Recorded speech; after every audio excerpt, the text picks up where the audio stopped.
Hello everyone, I welcome you all to our revision test paper नवंबर 23 का एक revision करने के लिए। आइए आज अपन देखते हैं कि ये आरटीपी नवंबर 23 वाले में क्या है, हमें क्या क्या चीजें जाननी है, मेन आइडिया क्या रहेगा कि किस तरीके से आईसीएस सवाल पूछता है और क्या सवाल देखकर हम अंदाजा लगा पाएंगे ये कौन सा टॉपिक है और इसमें क्या लिखना है, कितना लिखना इज इंपॉर्टेंट।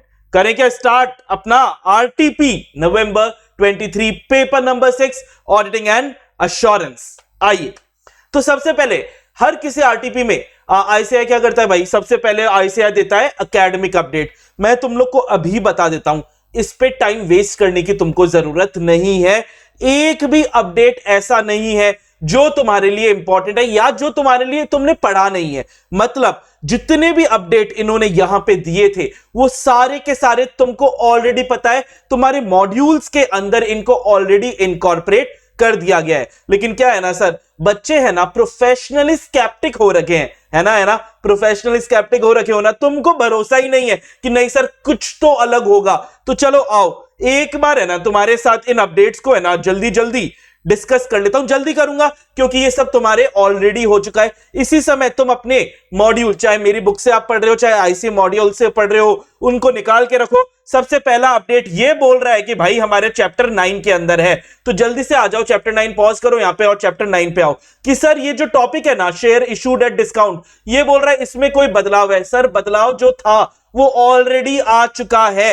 तो is revised and being given here under students are advised to study this topic from here। क्यों भाई, आपने ऑलरेडी बदलाव कर दिया है and not from printed copy of the study material. ये सिर्फ उन्हीं के लिए है जिनके पास प्रिंटेड कॉपी पुरानी वाली पहुंच गई थी। अपडेटेड कॉपीज जो मेजरली बच्चों के पास गई है उनमें सही वाली चीज है। टॉपिक है share issued at discount, section है 53 कंपनीज एक्ट का। ये बोलता है भैया कोई भी company not issue share at a discount, लेकिन सर इसका एक्सेप्शन है, कुछ केसेस में share at a discount issue हो सकता है। कौन कौन सा?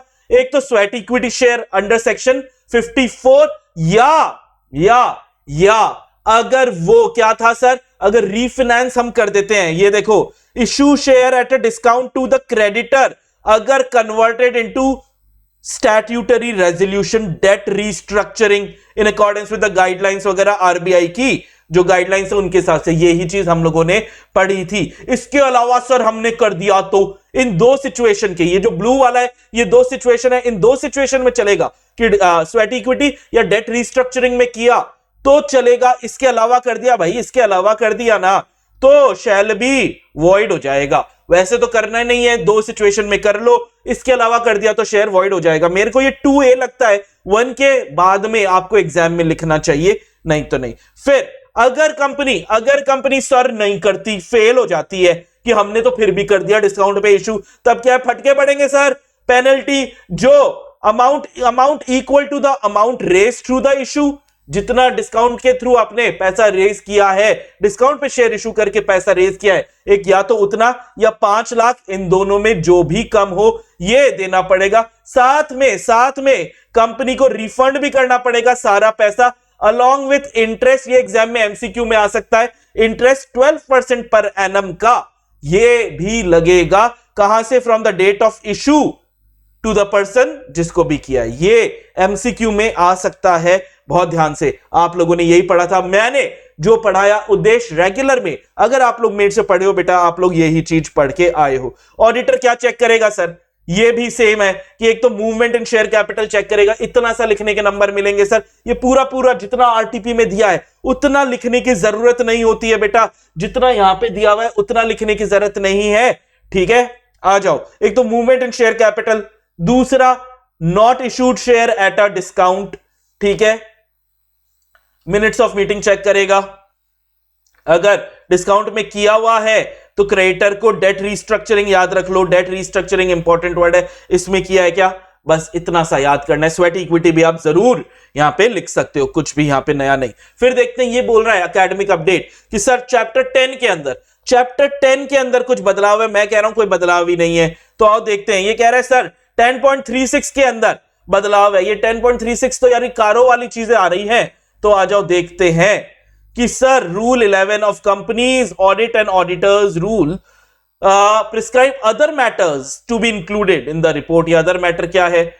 चलो, कंपनी ने डिस्क्लोज किया इम्पैक्ट, ये देखो, इम्पैक्ट ऑफ पेंडिंग लिटिगेशन, ये 143(3)J, ठीक है, 143(3)J, ये आखिरी वाला impact of pending litigation provision, ठीक है, as required by law, accounting standard, foreseeable future, long term contracts including derivative contracts, ये भी हमने सेम पढ़ा हुआ है। फिर delay in transferring amounts to IEPF, ये भी हम लोगों ने सेम पढ़ा हुआ है, यहां पे भी कोई बदलाव नहीं, अभी तक कोई बदलाव नहीं। फिर देखते चौथा वाला, ये बड़ा वाला था सर, बहुत बड़ा वाला था, ठीक है, ये बड़े वाले में भी कोई बदलाव नहीं है, मैं तुमको अभी बता रहा हूं, फिर भी देख लेते हैं ये क्या है कि मैनेजमेंट, ठीक है, to the best of its knowledge belief, क्या इन्होंने कोई फंड हैज बीन, ना तो फंड ऐसा एडवांस किया है, ना लोन लिया है या इन्वेस्ट किया है, कहां पे sir?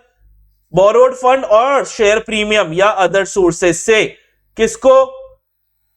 To the by the company और एनी अदर पर्सन, इस अंडरस्टैंडिंग के साथ कि सर वो क्या कर देगा, वो डायरेक्टली या इनडायरेक्टली लैंड इन्वेस्ट कर देगा। किसको लैंड इन्वेस्ट कर देगा?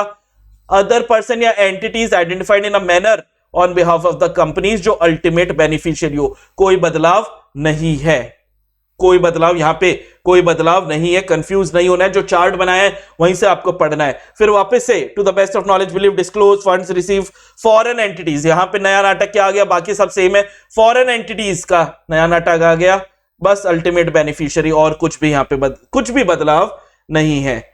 Based on the such audit procedure consider reasonable appropriate circum, nothing has come to the any material misstatement, dividend declared paid, ये आ गया सेक्शन 123। उसके बाद ये एक छठा वाला जो है, 5 हम लोगों ने बेटा कर लिए थे, क्या ये बदलाव है? चेंज, ठीक है, ये एक बदलाव है। इस छठे पॉइंट में से एग्जाम में आने की संभावना भी बढ़ जाती है। जी हां, ये एक बदलाव है जो आप लोगों ने नहीं पढ़ा अभी तक, और कुछ नहीं, लेकिन ये एक है। क्या बदलाव है? तो सर बदलाव ये है कि भाई साहब, software, accounting software for maintaining books of accounts which है फीचर एग्जाम में 100%, मेरे हिसाब से, मैं पेपर सेटर होता ना तो ये पे पक्का देता, फिर भी कह रहा हूं बहुत ज्यादा इंपॉर्टेंट है ये बदलाव है कि ऑडिट ट्रेल वाले अकाउंटिंग सॉफ्टवेयर, मतलब क्या कर दिया गया है? कंपल्सरी कर दिया गया है कि अब जो भी अकाउंटिंग सॉफ्टवेयर होंगे उनमें ऑडिट ट्रेल का फीचर होगा। ये ऑडिट ट्रेल क्या है कि कोई भी एक बार भी अगर आपने एक एंट्री डाल दी तो उसको डिलीट करोगे तो भी उसका इफेक्ट दिखेगा, ठीक है।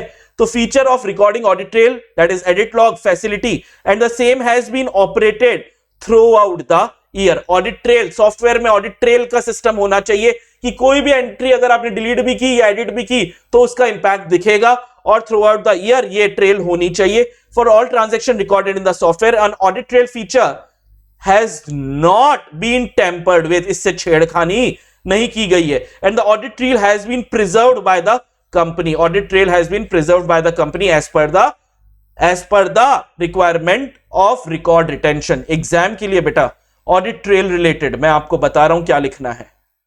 ऑडिट ट्रेल, ठीक है, ट्रेट नहीं सर, ट्रेल। एग्जाम में पहला, accounting software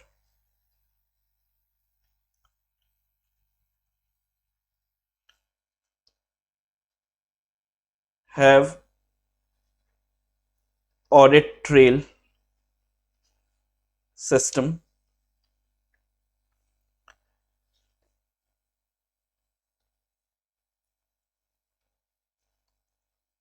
throughout the year, not tempered, tempered यानी छेड़खानी, नॉट टेम्पर्ड विथ। ये 3 नंबर के लिए बेटा ये 3 चीज हो जाएगी कि ऑडिट ट्रेल होना चाहिए, थ्रू आउट द ईयर होना चाहिए, नॉट टेम्पर्ड विथ होना चाहिए, प्रिजर्व्ड बाय द कंपनी चौथा लिखना है, तो एक लिख लो, नहीं तो 3 नंबर के लिए आएगा।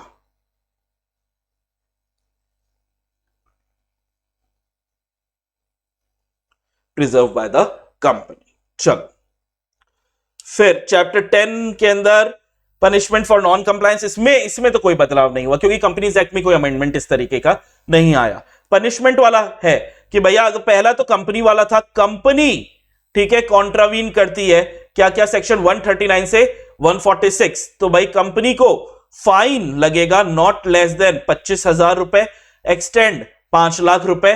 कंपनी के साथ साथ कंपनी के ऑफिसर के साथ क्या होगा सर, कंपनी का तो चलो ठीक है, ऑफिसर का क्या होगा, ऑफिसर जो है उसको भी punishable fine not less than 10,000, extend 1 lakh. Officer jail जाएगा क्या सर, नहीं जेल नहीं जाएगा, जेल वाला हटा दिया गया था, तुमने यही पढ़ा है कि ऑफिसर जेल नहीं जाएगा। लेकिन ऑडिटर अब आएगा, ऑडिटर जेल जा सकता है नोइंगली वाले में, ऑडिटर कॉन्ट्रावीन करता है 139, 144 एंड 145, तीन ही सेक्शन है, यही पढ़ा था। फाइन कितना लगेगा, फाइन नॉट लेस देन 25,000, लेकिन 5 लाख रुपीज या 4 times the remuneration which ever is less. लेकिन ये तो अननोइंगली था, ये तो क्या था, ये तो क्या था भाई, unknowingly.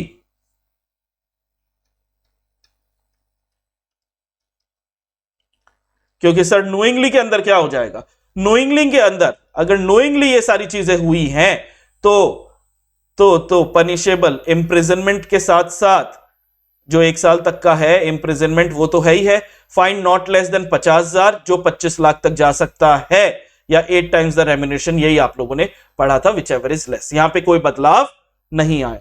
Where an auditor has been convicted तो भैया रिफंड करना पड़ेगा, रेम्यूनरेशन पे डैमेजेस ये भी सेम पड़ा है। सेंट्रल गवर्नमेंट अथॉरिटी अपॉइंट कर सकती है ऑफिसर वगैरह प्रॉम्प्ट पेमेंट ऑफ डैमेजेस के लिए, ये भी पड़ा है। चलो यहां पे भी कुछ बदलाव नहीं है। वेयर कंपनी डिफॉल्ट है, ऑडिट फर्म अगर है डिफॉल्ट में, पार्टनर जो है फ्रॉडुलेंट मैनर, अबेटेड कल्यूडेड फ्रॉड, ठीक है, सिविल केस तो सबका होगा, लेकिन जेल कौन जाएगा, जेल क्या, क्रिमिनल लायबिलिटी किसकी होगी, कंसर्न पार्टनर और पार्टनर्स की होगी, यही हम लोगों ने ये भी पढ़ा है। चलो यहां पे भी कोई बदलाव नहीं है। तो जो एक बदलाव था वो ये था जिसको मैंने अलग से आपको मेंशन कर दिया है, कोई दिक्कत नहीं है। चलो केस स्टडी है, CA Donald was appointed as auditor of PS limited, remuneration 30,000 का था। हाउएवर 4 मंथ के कंटिन्यूइंग सर्विस के बाद he could not hold the office, wife को गवर्नमेंट जॉब, ये तो पढ़ा हुआ लग रहा है, इसमें कोई बदलाव इसमें भी नहीं आया, ठीक है, गवर्नमेंट जॉब डिस्टेंस प्लेस में, and he needs to shift along with the new place, thus he resign from the company. लेकिन 140 सबसेक्शन 2 की रिस्पॉन्सिबिलिटीज नहीं की, ठीक है। हाउ मच फाइन, भाई कैलकुलेट करना पड़ेगा, 30,000 है, चलो ठीक है। तो भाई फाइन कितना होगा, 140 सबसेक्शन 2 में हम लोगों ने ये पढ़ा था, 140 subsection 2 not be less than 50,000 या रेम्यूनरेशन में एक्सटेंड 2 लाख, ठीक है। तो 30,000 या 2 lakh whichever is less यहां पे, ठीक है, 30,000 but extend to 2 lakh whichever is less. चलो कुछ भी नहीं है। क्वेश्चंस एंड, चलो कोई अपडेट नहीं, क्वेश्चंस एंड आंसर में देख लेते हैं। सबसे पहले एमसीक्यू, ये वाली केस स्टडीज अच्छे से करके जाना बेटा, यहां से एग्जाम में आने की संभावना थोड़ी बढ़ती है। पहला केस है कार्तिक, चलो केस स्टडी कैसे करते हैं, आज आप पहली बार मेरे साथ केस स्टडी करने वाले हो, तो आइए देखते हैं बेटा केस स्टडीज को किस तरीके से पढ़ते हैं। और मैं जब भी पढ़ता हूं ना, मैं पहले क्वेश्चन पढ़ता हूं केस स्टडी का, keeping in view description regarding full payment of term loan, कुछ रिलेटेड है। Company short term borrowing have increase during the year, ठीक है, इस पे है। As regard to term teams attendance at physical inventory 501, चलो ठीक है। Companies trade receivable have increased which of the following, ठीक है, trade receivable, team wants to ensure revenue not overstated, ठीक है।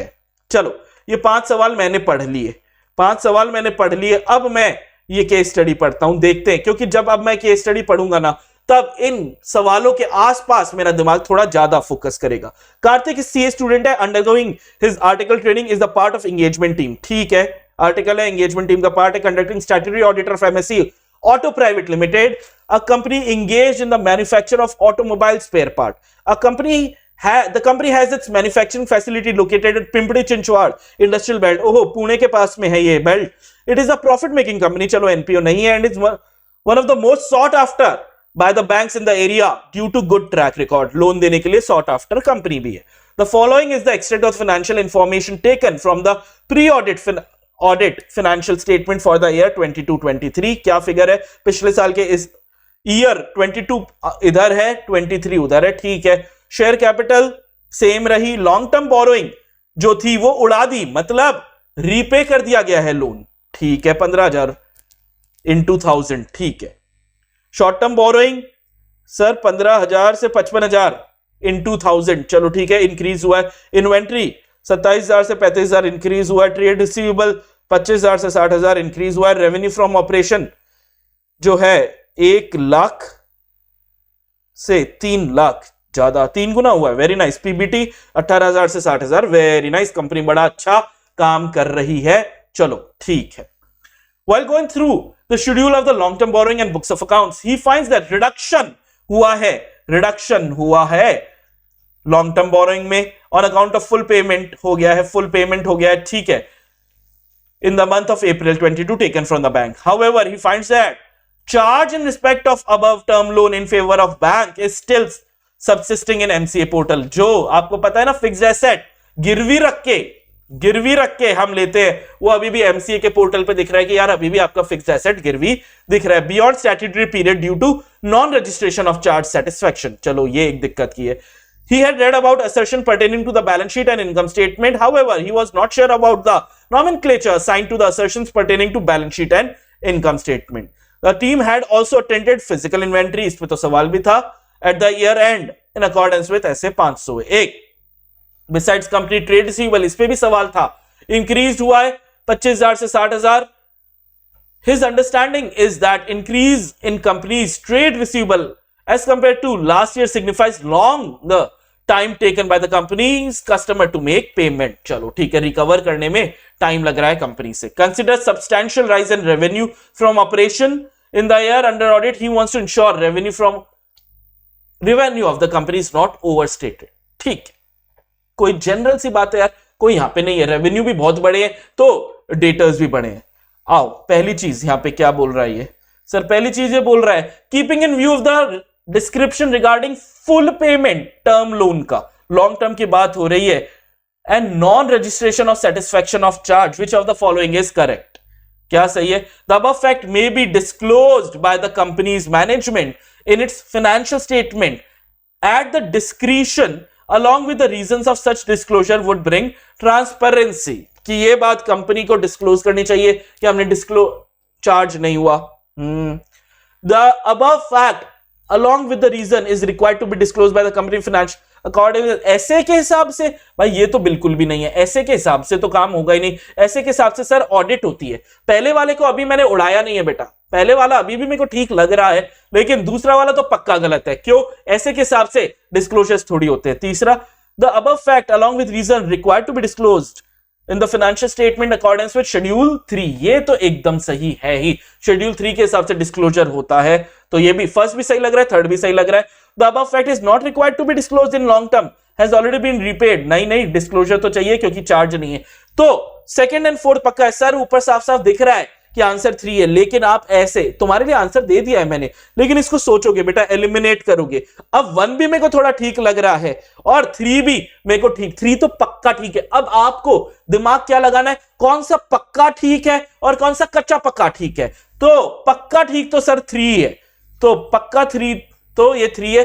क्यों? क्योंकि इसमें शेड्यूल 3 की रिक्वायरमेंट्स आ रही हैं, इस वजह से मैंने 3 को एक्सेप्ट किया और फर्स्ट को इग्नोर किया है. ऐसा होता है.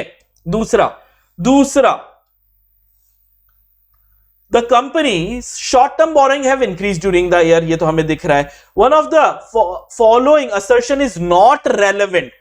सर शॉर्ट टर्म बोरोइंग एक बैलेंस शीट में ये चीज आती है. बैलेंस शीट के असर्शन, बैलेंस शीट के क्या तुम्हें असर्शन याद है? बैलेंस शीट असर्शन से याद करो. इज नॉट रेलेवेंट, तो सर एग्जिस्टेंस बैलेंस शीट का असर्शन है, अकरेंस बिल्कुल बैलेंस शीट का असर्शन नहीं है. असर्शन बैलेंस शीट का असर्शन नहीं है. कंप्लीटनेस है, वैल्यूएशन है, ये तीनों बैलेंस शीट के असर्शन थे भाई साहब.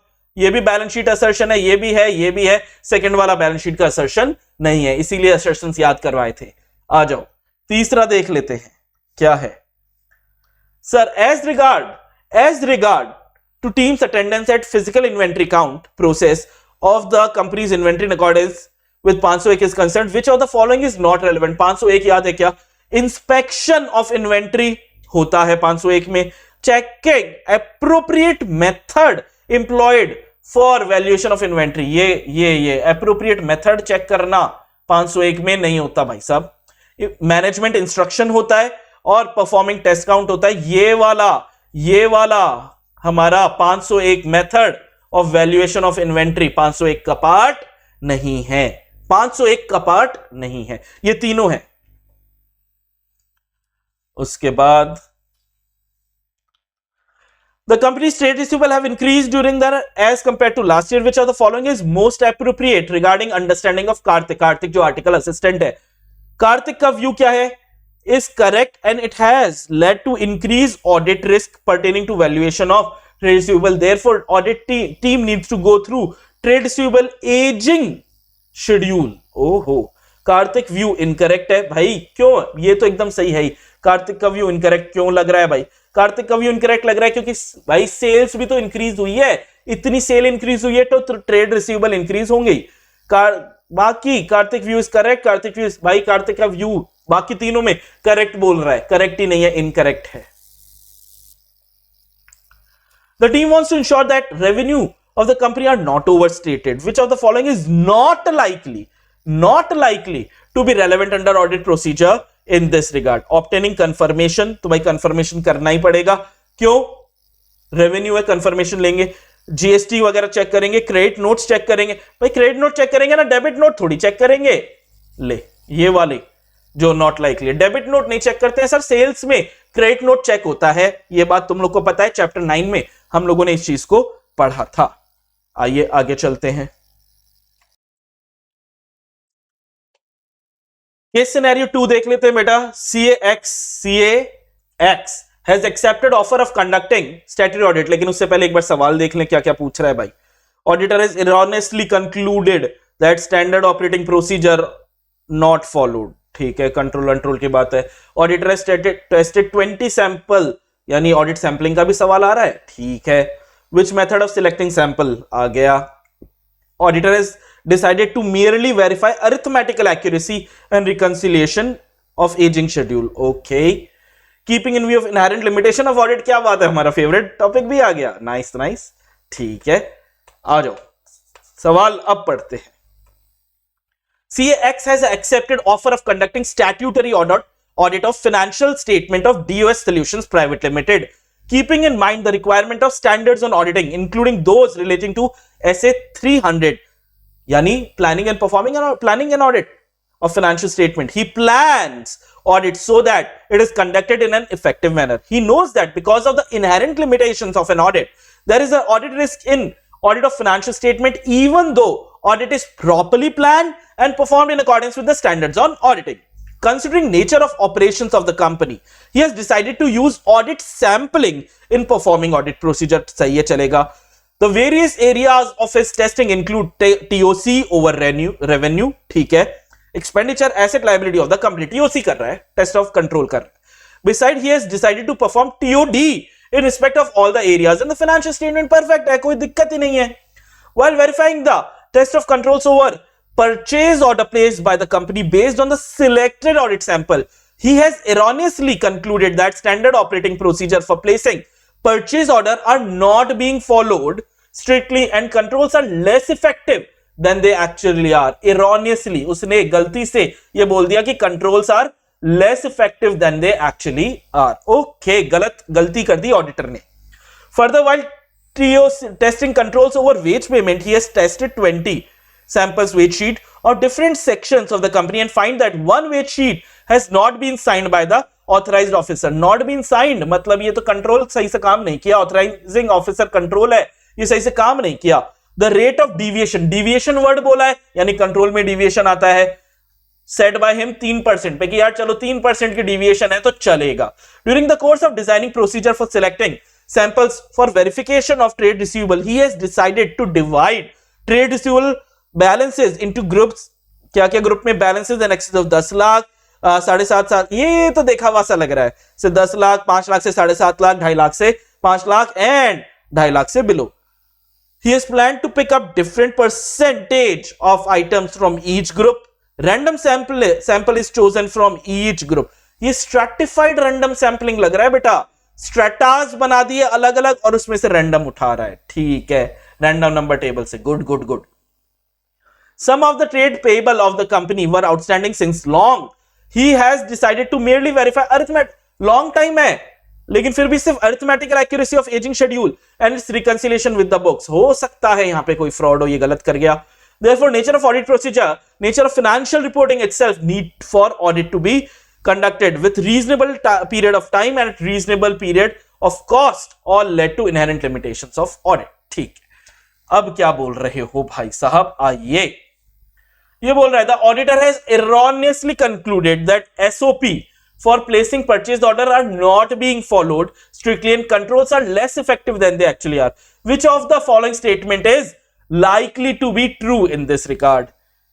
It is a sampling risk might lead to auditors expressing an inappropriate audit opinion. It is a sampling risk and affect audit effectiveness. ना sampling risk है लेकिन efficiency effect कर रहा है. ये तो मैंने audit sampling में आपको पढ़ाया है साफ साफ, याद है क्या? Controls are less effective than they actually are. Control are more effective than they actually are. ये वाला अब आपने 2 बार 3 बार 4 बार है तो आंखें बंद करके नोट्स पे जाया करो बेटा, कहां पे less effective than they actually are या मोर इफेक्टिव. अगर पता कर पाओगे तभी आंसर कर पाओगे, नहीं तो नहीं कर पाओगे. Control risk amount to audit effectiveness. Control नहीं है, सैंपलिंग रिस्क है. The auditor has tested 20 sample wage sheet in different section of the company and finds that one wage sheet not sign है. कंट्रोल सही से काम नहीं किया. It represent, ये तो दिया हुआ ये क्वेश्चन में, डिविएशन रेट दी हुई है, ऑलरेडी गिवन इन क्वेश्चन है. ये मैं क्या बताऊं, already given in case study. क्या रे, केस स्टडी पढ़ लोगे तो आ जाएगा, ऐसे फ्री के नंबर मिलते हैं. Which method of selecting sample, ये तो मैंने आपको बता ही दिया था.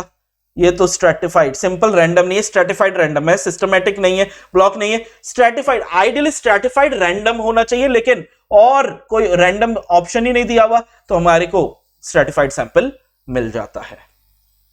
Auditor has decided merely verify arithmetical accuracy and reconciliation of aging schedule relating to trade payable. The use of above procedure, aging schedule, arithmetical किया है. Use of sampling risk, non sampling, inherent नहीं है, core business risk है. Control नहीं है क्योंकि control भी तो बिजनेस का ही रिस्क होता है. ठीक है, तो भैया यहां पे सैंपलिंग, नॉन सैंपलिंग. सैंपलिंग में दिक्कत, सैंपलिंग नहीं होगा. सैंपलिंग क्यों नहीं होगा? क्योंकि सर यहां पे सैंपल की वजह से गलती नहीं हुई है ना, कोई और रीजन अदर देन सैंपल की वजह से आपकी गलती हुई है, इस वजह से ये नॉन सैंपलिंग रिस्क है. Keeping in view inherent limitation of audit, which of the following is likely most appropriate? Due to inherent limitation of audit, auditor obtains conclusive audit evidence. Due to inherent limitation of audit, auditor can be satisfied with less than.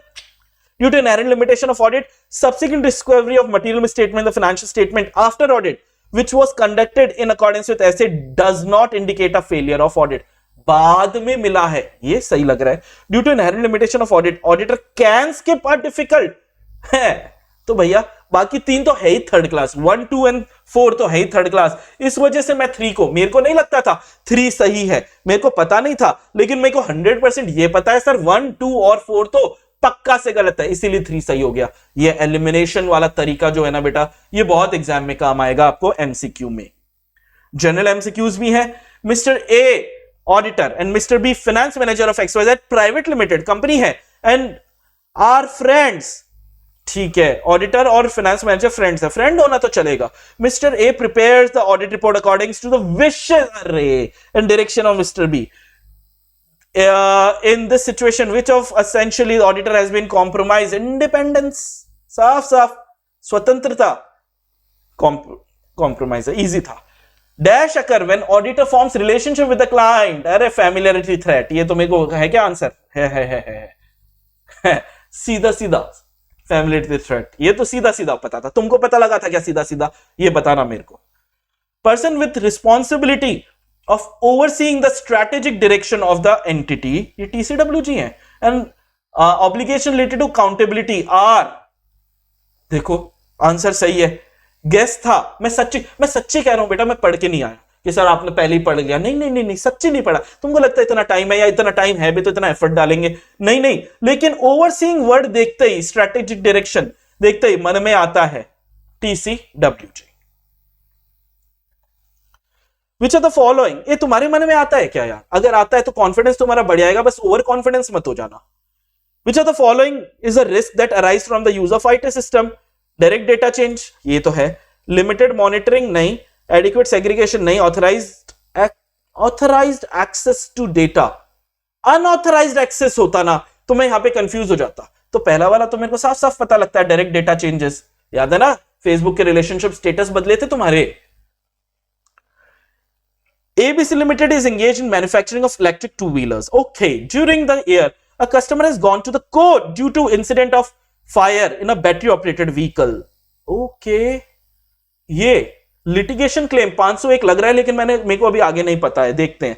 The damage claimed are to the tune of 5 lakh. The company insists that this incident was due to improper charging of battery and has nothing to do with the manufacturing design of the vehicle.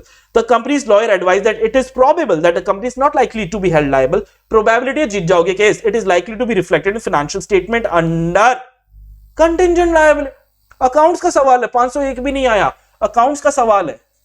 ये तो 11वीं का बच्चा कर लेगा sir, और तुम नहीं कर पाए ना, तो ढम ढम ढम ढोल बाजे हो जाना चाहिए। अब मेन चीज तो अब स्टार्ट हो रही है, कोई टाइमलाइन पे डाल देना, टाइम है 31 मिनट 42 सेकंड 43 सेकंड का, कोई टाइमलाइन डाल देना, क्योंकि यहां से अपन डिस्क्रिप्टिव, यहां से अपन क्या करने वाले हैं बेटा, डिस्क्रिप्टिव सवाल को अब अपन देखने वाले हैं। पहले करेक्ट इनकरेक्ट है, ये तो मिक्स है, डिस्क्रिप्टिव में ये मिक्स है। State with reason in short, कोई शॉर्ट वर्ड नहीं, भर के लिखेंगे, जितना आता है उतना लिखेंगे। Whether the following statements are true or false. There is a direct relationship between detection risk and combined level of inherent and control. Inherent control combined ROMM and direct relationship है। बकवास बेवकूफ आदमी, तुमको नहीं कह रहा, इसको बोल रहा हूं। नहीं सर, इनवर्स रिलेशनशिप है। यहां पे ऑडिट रिस्क का पूरा फॉर्मूला लिख के आ जाना तुम, ठीक है। इनहेरेंट रिस्क को एक लाइन में, कंट्रोल रिस्क को, डिटेक्शन रिस्क को एक लाइन में, इतना तुम लोग करके आओगे। Inverse relation, detection, combine, example देना चाहो तो दे दो, लेकिन मैं चाहूंगा कि तुम इनवर्स के यहां पे तुमको नंबर मिलेंगे, इनकरेक्ट वगैरह के नंबर नहीं मिलेंगे बेटा, क्योंकि बहुत इजी सवाल है। इनवर्स के नंबर मिलेंगे, इनहेरेंट, कंट्रोल और डिटेक्शन का मतलब बता देना। Four auditors opinion, RA reasonable assurance is absolute assurance, high level of assurance है भाई साहब, high level but not absolute. ये पूरा नंबर यहीं पे मिल गया, पूरा नंबर यहीं पे मिल गया कि हाई लेवल है लेकिन एब्सोल्यूट नहीं है। Inherent limitation, auditor is not expected to and cannot reduce the audit risk to zero, and auditor cannot obtain absolute assurance. ये लिख के आओगे। Internally generated goodwill can be recognized as an asset. भैया accounts का सवाल है, audit का सवाल ही नहीं है। AS 26 नॉट रिकॉग्नाइज्ड, सिर्फ परचेज गुडविल, इतनी सी अकाउंटिंग मेरे को आती है बेटा कि परचेज गुडविल होती है ना तो आप लिख सकते हो, लेकिन इंटरनल जनरेटेड नहीं लिख सकते। अकाउंट्स का सवाल मेरा सवाल ही नहीं।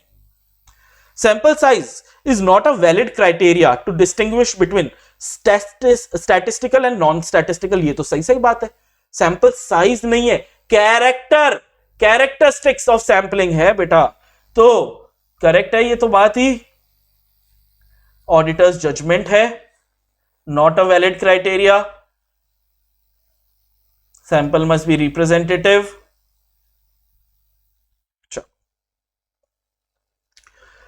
Inclusion of EOM para in audit report affects the auditor's opinion. नहीं रे, इसमें कुछ भी लिखते हो वो does not affect, ये तो पहली चीज पता थी।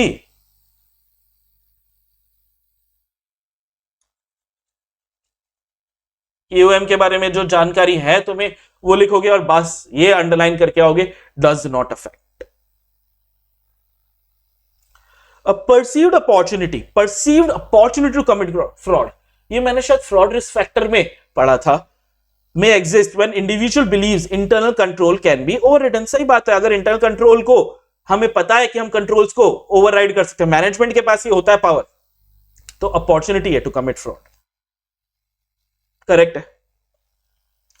Control environment can PDC MM, नहीं नहीं नहीं, जरूरी नहीं है, जरूरी नहीं है। Control environment does not PDC, लेकिन वो सिर्फ इन्फ्लुएंस कर सकता है। तुमको इतना ही लिखना है। Unexplained decrease in GP ratio में result in due to fictitious sale. Sale अगर बढ़ती सर, फिक्टिशियस झूठी सेल होती तो रेशो बढ़ता ना, प्रॉफिट ज्यादा होता है, ये तो डिक्रीज हो रहा है। इंक्रीज इन जीपी रेशो होगा इंस्टेड ऑफ डिक्रीजिंग। फिर अकाउंटिंग का सवाल, ठीक है। अब क्या होने वाला है बेटा, फिर से एक टाइम स्टैम्प डाल दोगे हर चैप्टर के, आपके 13 चैप्टर है, 13 चैप्टर के 2 3 4 सवाल आपको यहां पे हर चैप्टर में से दिए हैं, तो हर सवाल को अब अपन लोग डिस्कस कर रहे हैं, हर चैप्टर वाइज देख रहे हैं। मेन तुम्हारा यहां पे आइडिया क्या होगा, क्या तुम लोग आइडेंटिफाई कर पाओगे कि ये कौन सा टॉपिक है। मेन आइडिया तुम्हारा क्या रहेगा, क्वेश्चन पढ़ के टॉपिक आइडेंटिफाई करना है और उसके बाद आंखें बंद करनी है। और जो चार्ट्स आपने बनाए हैं, क्या उन चार्ट के की पॉइंट्स तुम लोग लिख पाओगे सेंटेंस वाइज, ये कर लिया नंबर आ जाएंगे, ये नहीं किया तो अपने को वो वाले टॉपिक्स को अभी पॉज करके तुम अभी के अभी साथ साथ में पढ़ोगे। करें start. Chapter 1 nature, objective and scope of audit.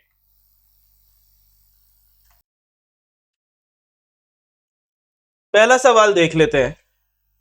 सवाल जब भी देख रहे हैं क्या करना है, अपने को ध्यान रखना है कि अपने को टॉपिक आइडेंटिफाई करना है। मेरे साथ बताना मेरे को टॉपिक आइडेंटिफाई हो रहा है या नहीं। An auditor who before completion of the engagement is requested to change the engagement to one which provides lower level of assurance. अरे भाई ये तो आखिरी टॉपिक्स में से था, ठीक है। Should consider appropriateness of doing so discuss. याद है ना बेटा, मैनेजमेंट अपने पास इसमें दो तरीके के सवाल थे कि एक तो ऑडिट एक्सेप्ट करने से पहले ही उसने रिस्ट्रिक्ट कर दिया स्कोप, तो अगर हमें पता है कि भाई हम डिस्क्लेमर देंगे ऐसे ऑडिट ही एक्सेप्ट नहीं करना है, लेकिन ऑडिट एक्सेप्ट हो चुकी थी before completion of the engagement, management ने बोला नहीं नहीं भाई साहब ये आखिरी टॉपिक है हमारा, लास्ट टॉपिक ऑफ चैप्टर 1। क्या तुम आइडेंटिफाई कर पाए? तो जल्दी जल्दी से अपन अब बात कर लेंगे। जितना अपन ने चार्ट में बनाया उतना ही लिखना है, उसके फुल नंबर है। तो acceptance of change in engagement, before completion, request to change, lower level, ये सब के नंबर बिल्कुल भी नहीं है बेटा। तब a request from the client may to change may result from, यहां पे may result from change in circumstances, ठीक है, affecting the service, misunderstanding as to the nature of audit और रिलेटेड सर्विस। फिर original requested restriction on scope of the engagement caused by circumstances. तो ये सब आप लिखो तो लिखो, लेकिन इसमें मेन नंबर आपके क्या है, मेन नंबर शायद नेक्स्ट पेज पे है, ये रहा, ठीक है। अगर रीजनेबल जस्टिफिकेशन है, ठीक है, तो और हम ऐसे इसके हिसाब से अभी भी काम कर सकते हैं, तब तो चलो आप एक्सेप्ट करोगे, ठीक है। In order to avoid confusion report would not include reference to original engagement procedures, ये तो इन्होंने सब कुछ लिख दिया। Auditor should not agree, no reasonable justification, ठीक है। In terms of an audit engagement are change, auditor man shall agree record new terms, ठीक है। इन्होंने तो पूरा ही छाप दिया यार। लेकिन अगर ऑडिटर अनेबल टू अग्री है, not permitted to continue the original engagement, withdraw, determine कोई लीगल ऑब्लिगेशन। बेटा इन्होंने पूरा छाप दिया है, आप लोग को क्या लिखना है, वापस से एक बार ध्यान से आना। N auditor who before completion is requested, already request कर लिया है, ठीक है, तो लोअर लेवल ऑलरेडी रिक्वेस्ट कर लिया है। आईसीआई जब अपना आंसर देगा, आईसीआई इतना सारा कभी भी नहीं देगा, जब आईसीआई अपने सजेस्टेड में आंसर देता है या वो आंसर की देता है, तब आपको ध्यान क्या करना है, ऑलरेडी रिक्वेस्टेड। तो पहला है रीजनेबल जस्टिफिकेशन,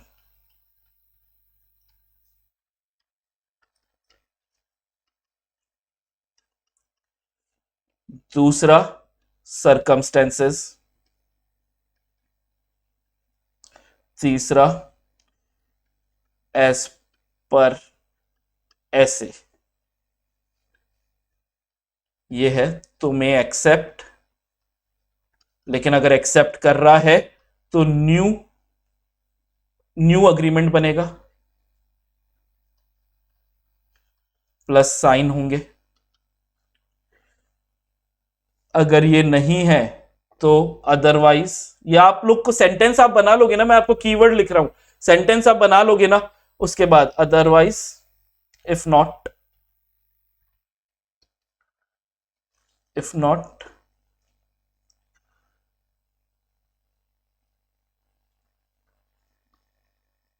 don't accept,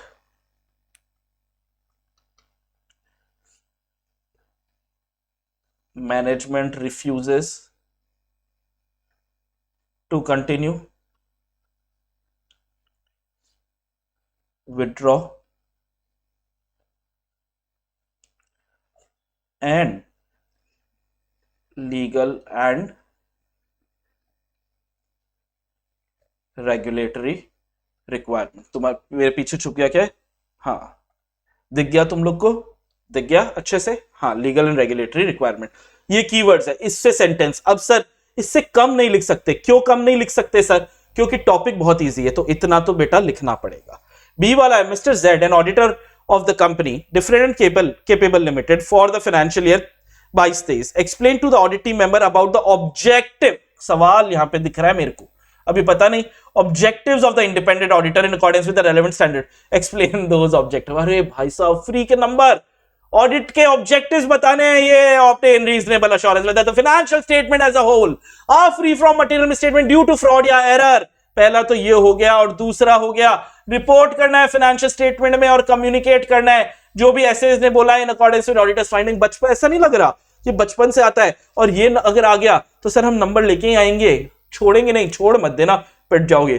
फिर ये भी देखा हुआ सा लग रहा है, there are practical and legal, अरे अरे अरे मैं बताऊं कहां देखा है? इनहेरेंट लिमिटेशंस में देखा है, practical and legal limitations, auditor's ability to obtain audit evidence, explain nature of audit procedure.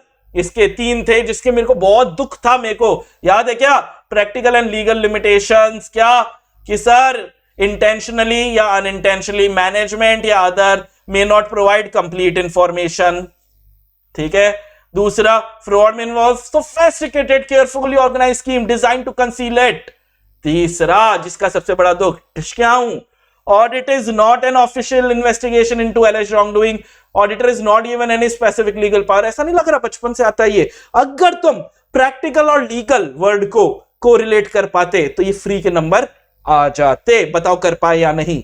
In case of certain subject matter, तीसरा सवाल देखते हैं, limitation on the auditor's ability to detect material misstatement are particularly significant, discuss दो सब। कुछ जगह auditor शायद particular misstatement detect नहीं कर पाएगा। अब ये वाला थोड़ा टेढ़ा है बेटा, शायद ये तुम नहीं पता लगा पाओ, लेकिन चैप्टर 1, अब मेरे को तो पता है चैप्टर 1 है, तो चैप्टर 1 में ऑडिटर कब नहीं डिटेक्ट कर पाएगा, ये भी इनहेरेंट लिमिटेशन में था। देखो देखो देखो, हाँ, फ्रॉड, सीनियर मैनेजमेंट का फ्रॉड या कंक्लूजन, या रिलेटेड पार्टी ट्रांजैक्शंस, या non compliance of laws and regulation, ये चौथा वाला था, या entity cease to continue as going concern। ये वाला थोड़ा डिफिकल्ट था, अगर नहीं आया तो चलेगा, आ गया, अगर आ गया तो मेरे को भी ये भी बताओगे कि सर मेरे को आ गया था, मेरे को आ गया था ये वाला। वैसे एक एवरेज स्टूडेंट के लिए ये वाला थोड़ा डिफिकल्ट है, मैं आपको बता देता हूं, कोरिलेट नहीं कर पाएंगे। चैप्टर 2 में से देखते हैं, audit strategy, audit planning and audit program. You have been appointed as auditor of MKP for the first time, मतलब पुराना कुछ भी नहीं है। Discuss briefly factor to be considered while establish, हमें पूछ रहा है कि ओएएस कैसे बनाते हैं, overall audit, audit plan, audit strategy, OAS, ठीक है sir. Characteristics of the engagement देखेंगे जब हम ओएएस बनाते हैं, रिपोर्टिंग ऑब्जेक्टिव देखेंगे, ठीक है।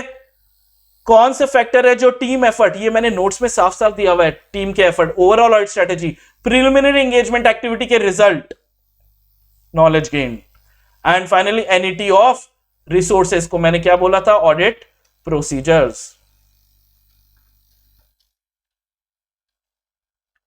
कोई 4 लिखने बेटा ओएस के, ओवरऑल ऑडिट स्ट्रेटेजी में यही वाले एक पॉइंट्स थे और कोई पॉइंट ही नहीं थे। Audit plan include NET of audit procedure to be perform by the engagement team member. Audit procedures कहां पे लगते हैं बेटा? चैप्टर 2 का सवाल अगर है, अभी तुमको नहीं, अभी तो पता है चैप्टर 2 का, एग्जाम में नहीं पता होगा, लेकिन एग्जाम में वो कोई कीवर्ड देंगे, एक्सप्लेन।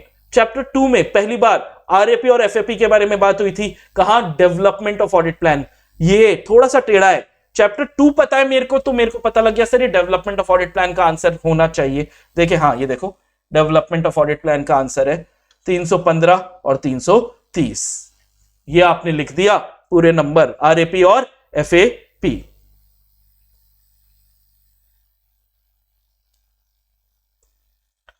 इन स्टैब्लिशिंग ओवरऑल ऑडिट स्ट्रेटेजी, फिर से ओएएस का सवाल है। The auditor shall ascertain the reporting objective. अब ये अभी अभी हमने पढ़ा है सर, अभी अभी पढ़ा है कि देखो यहां पे सर हमने पढ़ा था सेकंड वाले में रिपोर्टिंग ऑब्जेक्टिव। ये रिपोर्टिंग ऑब्जेक्टिव्स क्या क्या है? अच्छा, इसको डिटेल में, ये पहली बार सवाल देखा है मैंने, आने की संभावना बढ़ जाती है बेटा। इसको मैं इंपॉर्टेंट मार्क कर रहा हूं, ठीक है, इसको मैं इंपॉर्टेंट मार्क कर रहा हूं आने की। एक वो ऑडिट ट्रेल इंपॉर्टेंट है मेरे हिसाब से, और ये भी इंपॉर्टेंट है मेरे हिसाब से। तो चलो, रिपोर्टिंग ऑब्जेक्टिव में क्या क्या है? Interim and final stages, time table, ठीक है, फिर मीटिंग्स मैनेजमेंट की और टीसीडब्ल्यूजी की, एनईटी ऑफ ऑडिट वर्क, ये रिपोर्टिंग ऑब्जेक्टिव्स है। डिस्कशन टीसीडब्ल्यूजी से expected type and timing of report, ये डिटेल में नहीं पढ़ा हुआ है, आने की संभावना है। Communication through out the engagement, जरूर करके जाना, 4 नंबर के लिए आने की संभावना है। Chapter 3 audit documentation, audit evidence, देखते हैं ये समझ में, ये इसके आंसर दे पाते हो क्या? क्योंकि टेक्निकल चैप्टर है, इसके आंसर आइडियली आने चाहिए। WR ऐसे बता दो जल्दी से, 580 are to be provided by the management to the auditor when requested explain. अब एक्सप्लेन बोला है तो बेटा WR के बारे में तुमको जितना चीजें आता है, मेरे को सारे चार्ट में जो भी आता है ना, WR by the management to the auditor to confirm certain matter, और सपोर्ट में आ जाता है, ये इंटरनल है। WR में क्या नहीं आता? WR में FS नहीं आता, असर्शन नहीं आता, सपोर्टिंग बुक्स नहीं आता, ये भी मैं लिख दूंगा। WR ऑडिट एविडेंस है, लेकिन ऑन इट्स ओन सपोर्ट, ये सफिशिएंट एप्रोप्रिएट ऑडिट एविडेंस नहीं है, मैं ये भी लिखूंगा। तो बस इतना सा मैं लिखूंगा और इसमें मेरे को पूरे नंबर मिलेंगे। इन्होंने क्या लिखा है? इन्होंने क्या लिखा है? WR फ्रॉम मैनेजमेंट, ठीक है, किससे लेना है? हाँ, किससे लेना है? उस जो प्रिपरेशन प्रेजेंट कर रहा है, सीईओ सीएफओ लेवल का, टेक्निकल, वो एक्चुअली स्टाफ इंजीनियर वाला भी आ जाएगा, टीसीडब्ल्यूजी भी आ जाएगा, ये भी लिखा है यहां, यही चीजें हैं। तो मैं तो ये सारे लिखूंगा, तुम भी यही सब लिखोगे। ये नहीं भी लिखो कि अगर WR, ये आखिरी टॉपिक, लास्ट टॉपिक, ये नहीं भी लिखोगे तो चलेगा बेटा। Audit documentation refer to the record of 3 documents का रिकॉर्ड 3 चीजों का, explain stating clearly objective and nature of audit document. बहुत इजी सवाल है बेटा, बहुत इजी सवाल है। पहले में तो इसने डॉक्यूमेंटेशन का डेफिनेशन पूछ लिया, याद है क्या? ये रिकॉर्ड किस चीज का है? रिकॉर्ड किसका है? ऑडिट प्रोसीजर का, रेलेवेंट ऑडिट एविडेंस का, उनके कंक्लूजन का, ये पहला। उसके बाद दूसरा सवाल क्या है? Objective of audit documentation. क्यों लेते हैं सर डॉक्यूमेंटेशन? तो ऑब्जेक्टिव अलग है, सफिशिएंट ऑडिटर्स रिपोर्ट के लिए और planning and performing legal and regulatory requirement के हिसाब से, ऐसे के हिसाब से। ये अभी आधा है। नेचर ऑफ ऑडिट डॉक्यूमेंटेशन क्या है सर? ये एविडेंस है, एविडेंस है, ठीक है, कंक्लूजन का, और एविडेंस है कि जो भी काम हुआ लीगल, रेगुलेटरी और एसेज के हिसाब से हुआ। ऑब्जेक्टिव और नेचर एक साथ भी लिख सकते हो, मैंने पढ़ाया भी एक साथ था, क्योंकि आंसर भी एक साथ एक जैसे हैं, लेकिन डेफिनेशन अलग से लिखनी है। याद आया था ये? The auditor shall assemble audit documentation in an audit file and complete the administrative process of assembling final audit file on timely basis. SQC 1 से स्टार्ट करेंगे भाई। तो ये देखो SQC 1, ठीक है, timely completion of audit file, administrative process है, ये तो क्वेश्चन में ही लिखा हुआ है। लिमिट कितना है? Generally 60 days. ये देखो चेंजेस बिल्कुल कर सकते हैं, एडमिनिस्ट्रेटिव नेचर के होने चाहिए, ठीक है। कुछ एक एग्जाम्पल याद रहे तो, जितना याद रहे उस टॉपिक के बारे में। तुमको लग रहा है कि टॉपिक याद आ गया तो जितना मैंने नोट्स में लिखवाया था सिर्फ वो लिखने से तुम्हारा काम यहां पे बैठ जाता है। बस जितना याद रहे उतना, जितना इन्होंने लिखा उतना लिखने की जरूरत नहीं होती है। 7B बोलता है T limited has issued services of an expert for the purpose of physical verification of its inventory for the in which is appearing in the financial statement of the company at 75 crores. Discuss broad parameters auditor would take into consideration while deciding about the using the work. Management के expert को check करना, ये तो मैंने जब पढ़ाया था ना तो भी बहुत बार फोकस किया था बेटा, मैनेजमेंट एक्सपर्ट में क्या चेक करोगे, ये लो कॉम्पिटेंस, कैपेबिलिटी, ऑब्जेक्टिविटी, एक्सपर्ट की अंडरस्टैंडिंग करोगे उसके वर्क का, और क्या उसको एविडेंस के तौर पर हम यूज कर सकते हैं। ये तीन चीजें मैंने 3 नंबर के लिए आपको अलग से मार्क करवाई थी। मैनेजमेंट के काम, एक्सपर्ट के काम को कैसे यूज करोगे, ऐसे 500 पे सवाल आ रहा है।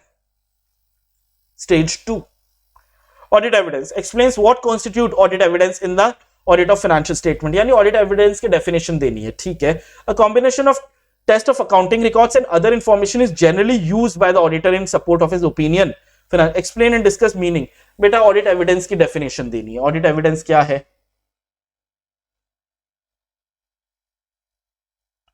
Used by auditor arriving at conclusion जिसपे ओपिनियन बेस होती है।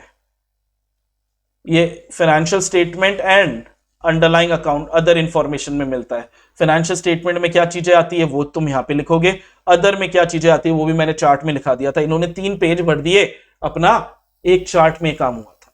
चैप्टर 4 एक टेक्निकल, फिर से टेक्निकल चैप्टर, बच्चों को डराता है ये चैप्टर। आइए देखते हैं हमको डराता है, हमें आता है या नहीं आता। Obtaining N understanding of the entity and it's environment में रहता फ्री में, तो फ्री में हो जाता हूं सर, क्यों? क्योंकि 315 आ जाएगा।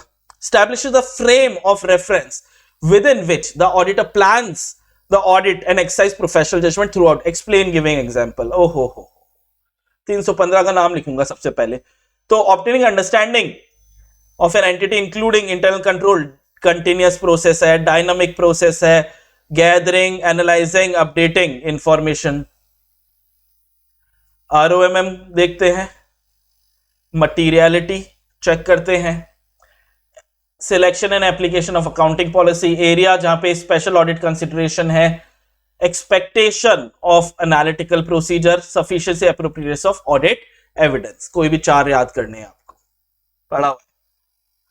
एनालिटिकल प्रोसीजर, अब यार आइडियली एनालिटिकल प्रोसीजर पे सवाल आएगा ना तो मेरा दिमाग चैप्टर 8 पे भी जाएगा, क्योंकि उस पे वो चैप्टर ही एनालिटिकल प्रोसीजर पे। लेकिन देखते हैं, analytical procedures performed as RAP 315। ठीक है, ये चैप्टर 4 ही हो जाता है, क्योंकि चैप्टर 8 में मेजरली FAP के बारे में बताया गया, substantive procedures, substantive analytical procedure के बारे में बताया गया। तो analytical procedure performed as RAP may identify aspects of the entity of which auditor was unaware। अब ये जनरल क्वेश्चन है कि सर रिस्क असेसमेंट में आप आइडेंटिफाई करते हो, असेस करते हो, आइडेंटिफाई जब करते हो तो कई चीजें जो आपको एंटिटी के बारे में नहीं पता थी वो भी अब पता लगती है। कि जो जनरल आंसर है बेटा, इसमें कुछ भी टेक्निकल नहीं है, जो मन में आए वो लिखना है। आइडेंटिफाई एस्पेक्ट्स एंटिटी में assist in assessing ROMM, analytical procedure RAP, financial non financial तो डेफिनेशन लिख रहे हैं हम। ठीक है, एग्जिस्टेंस ऑफ अनयूजुअल ट्रांजैक्शन, तुम देख रहे हो क्वेश्चन क्या ही पूछ रहा है, हमें एनालिटिकल प्रोसीजर पे जो आता है हम वो लिख रहे हैं सर। Ratio, amount, indicate. ठीक है, बकवास सवाल, बकवास आंसर। ROMM, और देखो ऑडिट में सुनो, तुमको क्वेश्चन नहीं भी समझ में आए लेकिन उसके जो वर्ड्स लिखे हुए हैं उन वर्ड्स पे अगर तुमको जितनी जानकारी आती है वो लिख के आओ, यहां पे नंबर मिलता है और यहीं से आप लोग शानदार नंबर लेके आओगे। ये तरीके हैं। ROMM refers to the risk that the financial statement are materially misstated prior to audit. Discuss. ये इनहेरेंट और कंट्रोल रिस्क के बारे में बात करेंगे हम यहाँ पे। ROMM रिस्क की FS materially misstated है prior to audit। COT account balance disclosure. ठीक है, ठीक है। चैप्टर 5 फ्री के नंबर वाला चैप्टर, आइए देखते हैं। Chapter 5 fraudulent financial reporting. चलो पहली चीज है, ये चार्ट के बारे में बात कर रहा है। Fraudulent financial reporting often involves management override of control that otherwise may appear to be operating effectively. ये कंट्रोल ओवरराइड कर रहा है, ये अलग से कंट्रोल ओवरराइड का क्वेश्चन दिया हुआ था। Illustrate 3 technique. एक तो फ्रॉडुलेंट फाइनेंशियल रिपोर्टिंग है और ये टेक्निक, सीधा सीधा पूछ गया भाई टेक्निक है। याद है मैंने ये वर्ड्स ढूंढने के लिए बोला था, ये वर्ड ढूंढने के लिए अगर क्वेश्चन में वर्ड मिल गए तो कोई दिक्कत नहीं है। फ्रॉडुलेंट फाइनेंशियल रिपोर्टिंग के टेक्निक, क्या तुम लोग आइडेंटिफाई कर पाए थे ये चीज? फिर write the circumstances that indicate, circumstances अलग से टॉपिक है, that possibility of fraud due to problematic और अनयूजुअल रिलेशनशिप बिटवीन, अलग से बेटा वो झंडे झंडे बनाए हुए थे, उसके एग्जाम्पल दिए हुए हैं। एग्जाम्पल मैंने बोला था ना, एग्जाम्पल में से सवाल आता है। ये एग्जाम्पल झंडे झंडे थे 5, इतने तो करने ही नहीं है, इतने तो करने ही नहीं है।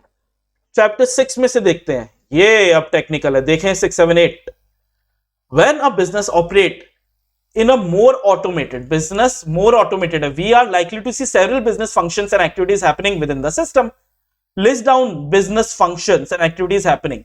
तो सर ऑटोमेटेड एनवायरनमेंट में बिजनेस क्या करता है? कंप्यूटेशन, कैलकुलेशन ऑटोमेटिकली करता है, अकाउंटिंग एंट्रीज ऑटोमेटिकली, मैंने कहा बार बार ऑटोमेटिकली वर्ड आएगा, business policies, procedure, controls automatically, reports जो है वो भी सिस्टम बनाता है यानी ऑटोमेटिकली, यूजर एक्सेस कंट्रोल्ड, ठीक है। ये भी अलग से बताया था कि ऑटोमेटिक एनवायरनमेंट में क्या काम होते हैं, ये सारे काम अंदर होते हैं, एग्जाम में आने की संभावना अच्छी है। List the points that the auditor should consider to obtain an understanding of the company automated environment. Automated environment में हम क्या क्या सवाल पूछेंगे भाई? सीधा सीधा है, इंफॉर्मेशन सिस्टम क्या है, लोकेशन क्या है, उनके पर्पस क्या है, आर्किटेक्चर क्या है, वर्जन, ये तो साफ साफ तुमको नोट्स में दिया हुआ ही है। इन हाउस पैकेज याद होगा कि आउटसोर्स सर्विसेज याद होगा तुमको, ये सीधा बोला। चैप्टर 6 में से सीधे सवाल आते हैं। 7 देखते हैं, 7 से कैसे सवाल आते हैं। Chintamani limited appoint Chintan and Mani as statutory auditor for the financial year. ठीक है, Chintan and Mani seems to have different opinion on audit approach to be adopted for audit of Chintamani. ठीक है, दोनों में लड़ाइयां हैं। मनी बोलता है 100% ट्रेडिशनल चेकिंग करेंगे, 100% is not required। अच्छा, not required यानी सैंपलिंग बोल रहा है, not required and they can rely on audit sample technique in order to provide them reasonable basis। Money ठीक है, बुद्धिमान है। चिंतन concerned whether the use of audit sampling has provided reasonable basis about the population that has been tested। ओहो, चिंतन बड़ा चिंतन में है। You're required to guide चिंतन, चिंतन ही गधा है तो उसी को गाइड करेंगे, about the role of audit sampling has not provided reasonable basis of population। लो भैया, सैंपलिंग के गुणगान गाओ। ऑडिट सैंपलिंग इवैल्यूएट करेगा result of sample, whether sample ने रीजनेबल बेसिस कंक्लूजन का दिया है, तब क्या करेंगे? मेन क्वेश्चन है, अभी तो क्वेश्चन है, नीचे आंसर है। रिक्वेस्ट मैनेजमेंट की इन्वेस्टिगेट करेंगे, misstatement, tailor then NET of FAP अगर आप संतुष्ट नहीं हो। खत्म, इतना सही था, एग्जाम में आने की संभावना भी नहीं है। The auditor is required to project, बेटा हम प्रोजेक्ट तो सिर्फ मिसस्टेटमेंट ही करते हैं, डिटेल डिविएशन को तो प्रोजेक्ट ही नहीं करते। For the population to obtain a broad view of the scale of misstatement. ठीक है, प्रोजेक्टेड मिसस्टेटमेंट जितना याद है उतना लिखोगे बेटा। रिक्वायर्ड टू प्रोजेक्ट मिसस्टेटमेंट, अगर एनॉमली बोल दिया गया है, ठीक है, एक्सक्लूड कर दो, एनॉमली बोल दिया गया है तो एक्सक्लूड कर दो, जितना याद है। टीओडी के लिए मिसस्टेटमेंट पॉपुलेशन में है, ठीक है, लेकिन टीओसी के लिए नो एक्सप्लिसिट प्रोजेक्शन, क्योंकि हम डिविएशन को प्रोजेक्ट ही नहीं करते। Projecting misstatement topic. Analytical procedure, flower, ओहो फायर समझे थे हम तो, ये तो फ्लावर निकले। Flower limited presented its financial statement for the financial year by stage to its auditor for expressing an opinion thereon। ठीक है, the auditor while carrying out the audit started comparing various items of P&L of the year with the previous year। ओहो, comparative financial statement, ये तो SAP है, substantive analytical procedure। what auditor is trying to achieve, क्या करना चाह रहा है तो यार कंपेयर कर रहा है, रिलेशनशिप, ठीक है, रीजनेबल है क्या।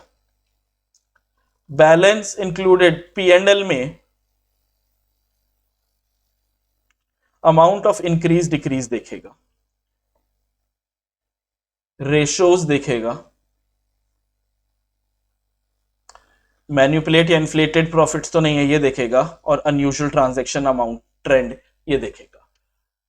चैप्टर में नहीं है, यहां पर है, एग्जाम में आने की संभावना ज्यादा है, मैं इसको लगा रहा हूं 1 star.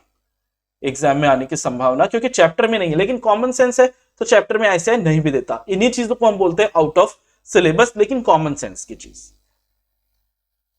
While designing performing SAP either alone combination with TOD as substantive procedure in accordance with 330, auditor shall determine the suitability of particular SAP for given assertion, क्योंकि सारे हर जगह suitable नहीं होते हैं, ठीक है।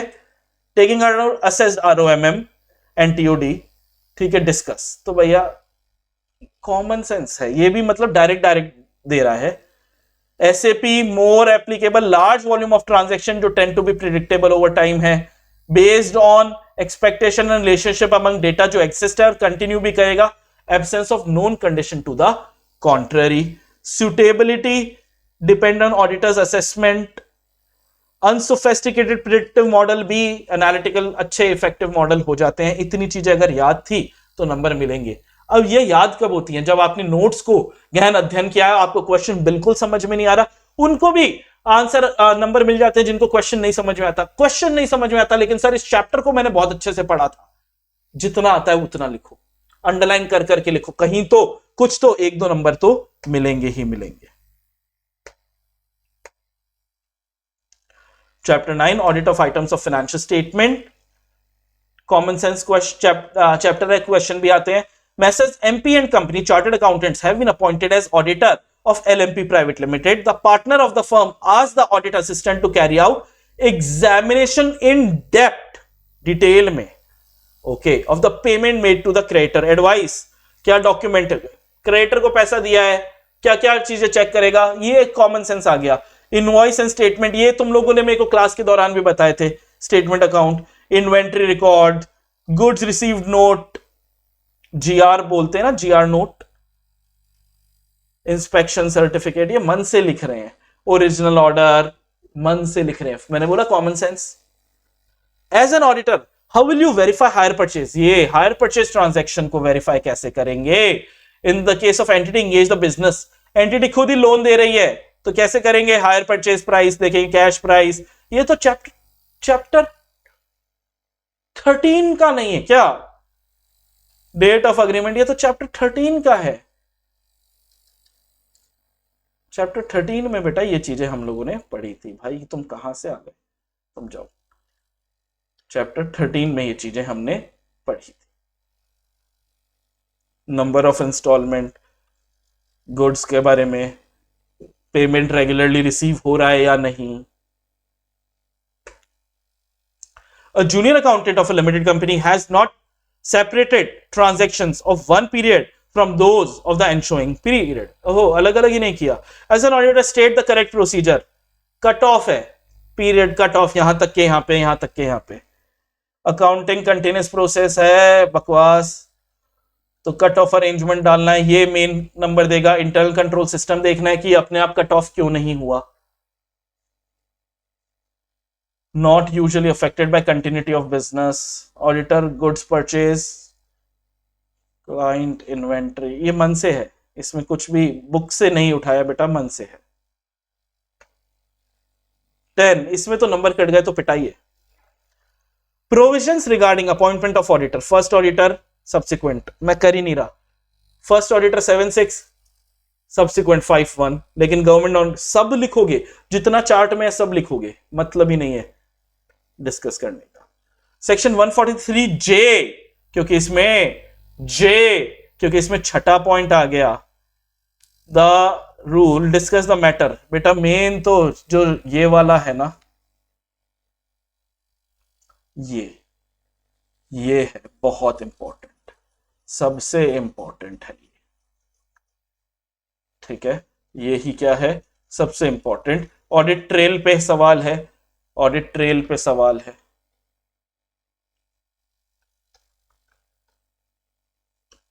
बाकी तो जितना चार्ट में लिखा है उतना ही। State the matter to be included, कारो पे आएगा निधि कंपनी, याद है क्या निधि कंपनी, ठीक है। 12 ट्रांजैक्शन विथ रिलेटेड पार्टी, याद है, साफ साफ है जितना है। Net own funds to deposit ratio 1:20, 10% unencumbered term deposit, default, interest और प्रिंसिपल वगैरह में डिफॉल्ट है क्या? रिलेटेड पार्टी में सेक्शन 177, 188 चेक करते हैं, नहीं था। ऑडिट रिपोर्ट चैप्टर में क्या है? कम्युनिकेटिंग की ऑडिट मैटर, ऐसे 701 की बात कर रहा है।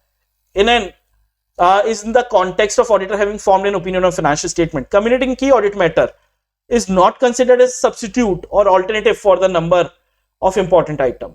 ठीक है, what are those item? Important item क्या क्या है? Substantive risk है, not a substitute for expressing modified opinion है। 570 इंडिविजुअल मैटर अलग नहीं हो सकता।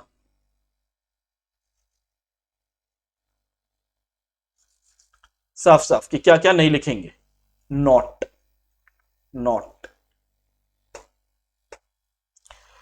What an auditor should state in the basis for opinion. Basis for opinion साफ साफ वो याद है आईसीआई ने चार्ट बनाया था, साफ साफ तो हर बार बोल रहा हूं, आईसीआई ने चार्ट बनाया था बेसिस फॉर ओपिनियन में क्या क्या आएगा। ऑडिट कंडक्टेड ऐसे के हिसाब से, रेफर, ऑडिटर्स रिपोर्ट, ऑडिटर की रिस्पॉन्सिबिलिटी कहां पर है, लेकिन ये डिस्क्लेमर में रिस्पॉन्सिबिलिटी नहीं आएगी।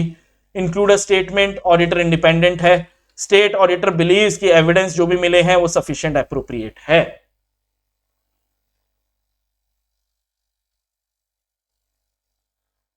बैंक ऑडिट, आपके फर्म को अपॉइंटेड किया गया एसपी बैंक लिमिटेड से, बैंक वर्ड आएगा ही आएगा अगर बैंक की बात कर रहा है। Discuss primary evidence carrying out verification, advances तो कैसे चेक करोगे, प्राइमरी चीजें, amount included respect of advances balance sheet में लिखा हुआ है, ये वही अमाउंट है जो रिप्रेजेंट ड्यू टू बैंक है, किसी और का नहीं। एप्रोप्रिएटली सपोर्टेड बाय डॉक्यूमेंट है, वैल्यूएशन सही से हुआ है, डिस्क्लोज क्लासिफाइड डिस्क्राइब सही से हुआ है, आरबीआई नॉर्म्स को फॉलो किया है, नॉन रिकॉर्डेड एडवांसेस है। टीपी लिमिटेड, ये तुम लोग को आया होगा ना, TP limited private limited company engage in obtaining rice from paddy is enjoying cash credit, ये एग्रीकल्चर लग रहा है, under hypothecation of paid stocks and book debts eligible 90 days from LMV bank ₹4 crore का। Letter sanctioning credit facility stipulates margin, अरे ये तो लगता है ड्रॉइंग पावर की बात कर रहा है। 25% स्टॉक 40%, ठीक है। वेल प्रिपेयरिंग स्टॉक स्टेटमेंट, हाँ। Company calculate value of stock 5 crore का इंक्लूडिंग 1 करोड़ का राइस, ठीक है। डेटर्स इतने 3 करोड़ का 50 लाख, 6 महीने से ऊपर होगा, 90 दिन के ऊपर, ठीक है। ट्रेड क्रेडिटर, अरे बड़ा इजी सा सवाल है, तुम कर लोगे क्या बेटा, कर लोगे क्या? बस ध्यान रखना अलग अलग में मार्जिन अलग अलग हैं। मेरे हिसाब से ये वाला तो कोई टेंशन नहीं था। चैप्टर 13 आखिरी चीज हमारी, आइए देखते हैं। Public money should not be utilised for the benefit of particular person section of the community, लेकिन इसके एक्सेप्शन थे। ये ले एक्सेप्शन का ही सवाल है, क्या क्या? जब छोटा मोटा अमाउंट है, इनसिग्निफिकेंट है, पक्का पता है कि कोर्ट में जाएंगे अगर तो देना ही पड़ेगा, पॉलिसी कस्टम है, वो गणेश चतुर्थी का मैंने एग्जांपल लिया था, ट्रेवलिंग अलाउंस में सोर्स ऑफ प्रॉफिट नहीं होना चाहिए, मार्क करवाया था। 6 important advantage of partnership firm, क्योंकि वॉलंटरी ऑडिट है सर, तो पार्टनरशिप फर्म को क्या होगा, डिस्प्यूट मिटिगेट हो जाएगा, रिटायरमेंट डेथ के टाइम पे फायदा मिलेगा, टैक्स डिपार्टमेंट में लड़ने के लिए फायदा मिलेगा, evidence of the profitability, negotiation, admission और के टाइम पे safeguard against undue advantage working partner, notes में भी है।